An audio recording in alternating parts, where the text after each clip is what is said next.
my dear students, welcome back to the session of overview of computer. So overview of computer, today's class we will be discussing about input and output devices. Hope you have understood the previous session what I have explained and you are following what has been taught.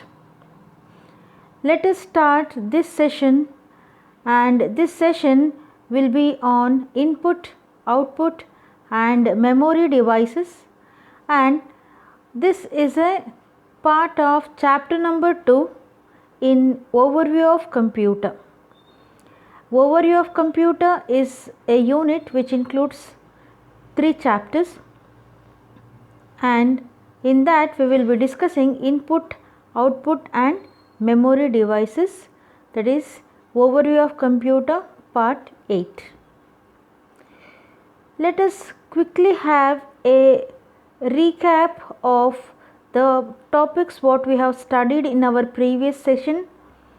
We studied about output devices, monitor, printer, types of printers, dot matrix printer, line printer and thermal printer. So we will be continuing the topic of printer today. Hope you have understood what are output devices, what is a monitor, what is a printer and further classification of printers. Let us see what a printer is. So printer, as explained earlier, printer is a output device. What is the job of printer? It can print text and also it can print images on the paper or any other media. By printing, the copy what you get is called hard copy. There are different kinds of printers based on their speed and print quality. Very broadly, the printers are classified into two: impact printers and non-impact printers. First, let us see the categories of printers. We have impact printer, in which we can see line printer and dot matrix printer. In non-impact printer, we are using inkjet, laser and the thermal printers. What are impact printers?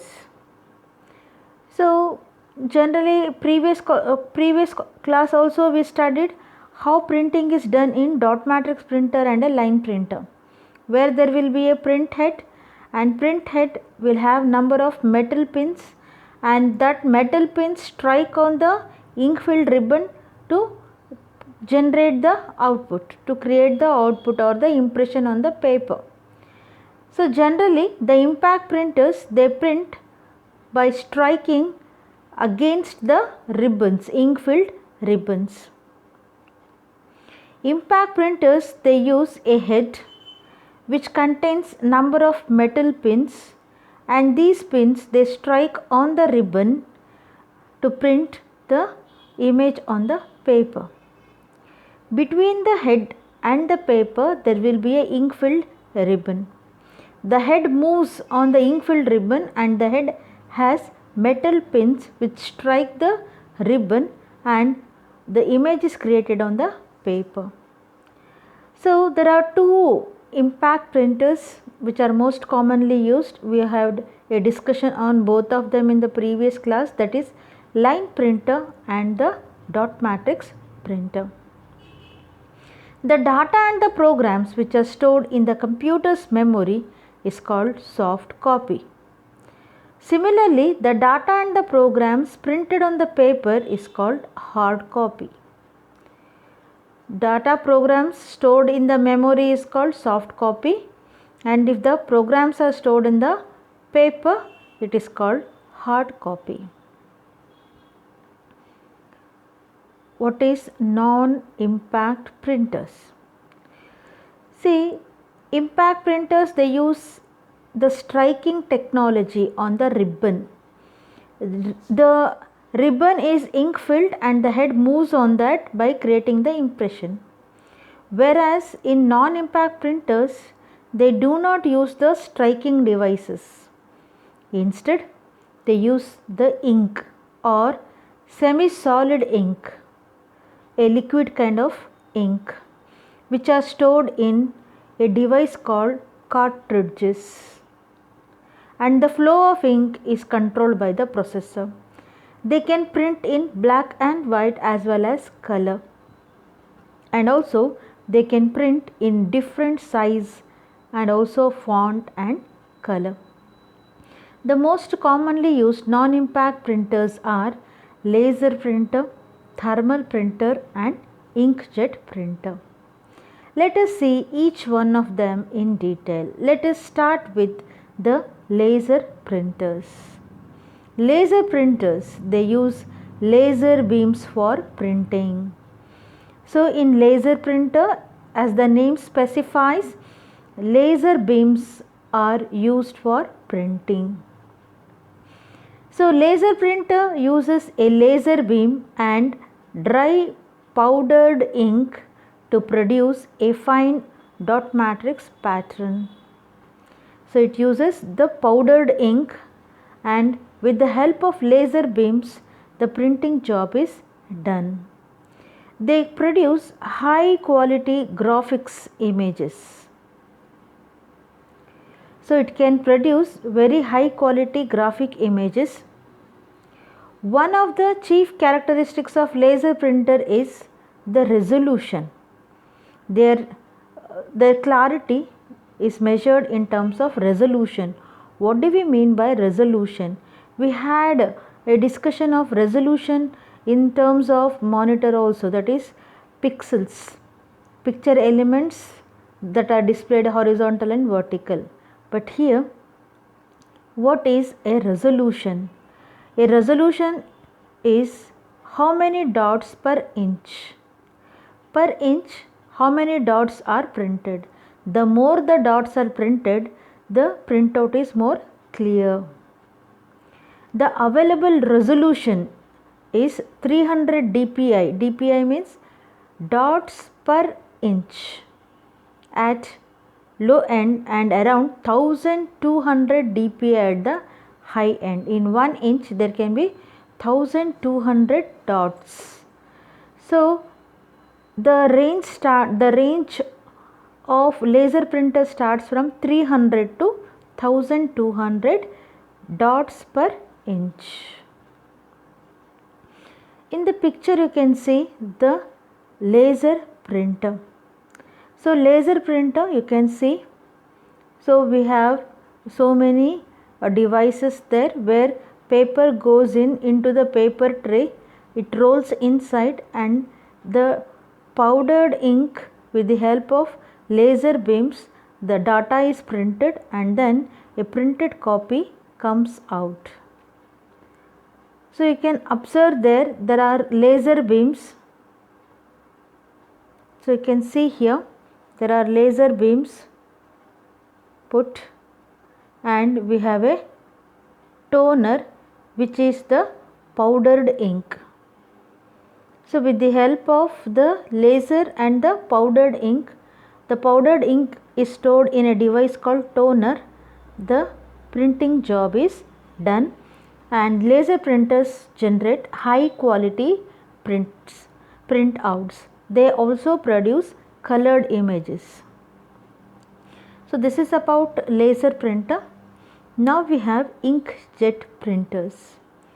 So inkjet printers uses cartridges and they combine magenta, yellow and cyan color to make color printouts.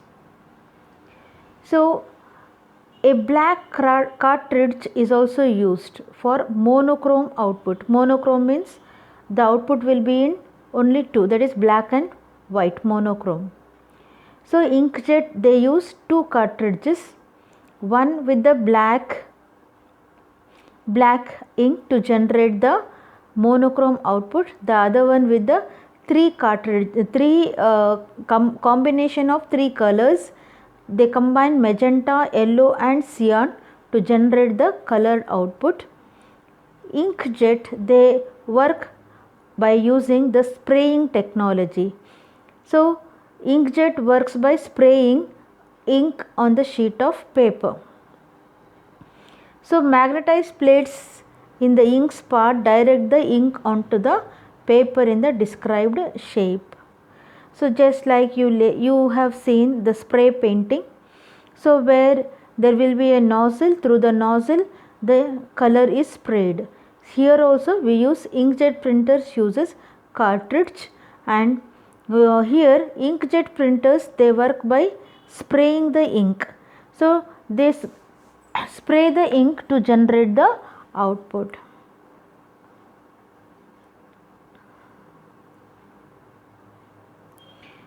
The next output device is plotter printers. Plotter is also a output device. Generally, plotter, it is used to draw pictures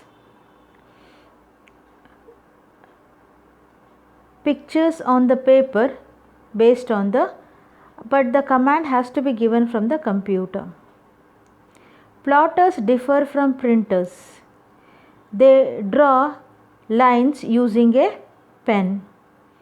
As they draw images using a pen, they can produce continuous line, whereas printers can simulate lines by printing a closed space. There are multicolor plotters available. Plotters are very expensive and they are used in engineering applications.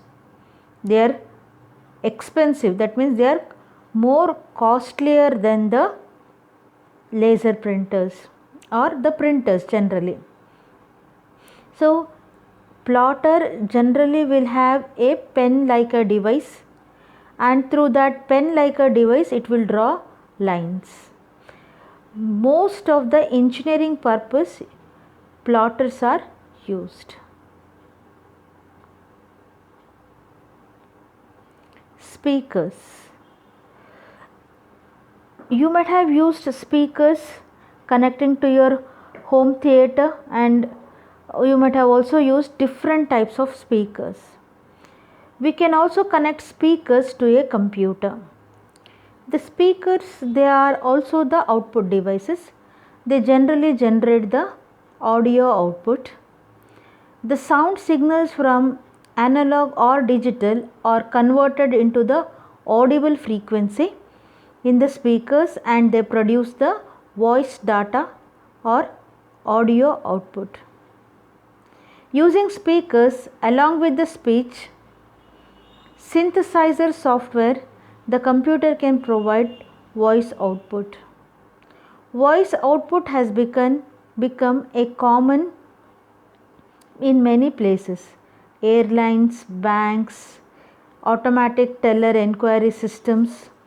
The user can also use speakers to listen to the music. Speakers, they are so advanced that the advancement in the development of speakers has given a rise to the output based speakers on the position and the number of tracks output, namely 2.1 and 5.0, which indicates the position. The latest speakers, they have crystal clear audio. Walkman speakers, they are smaller in size, and today speakers, they are also using subwoofer, and speakers come in various sets 2, 3, 4, etc. So now we can see in the picture speakers with the different types of speakers are available in the market. Here there are few which is given on the screen.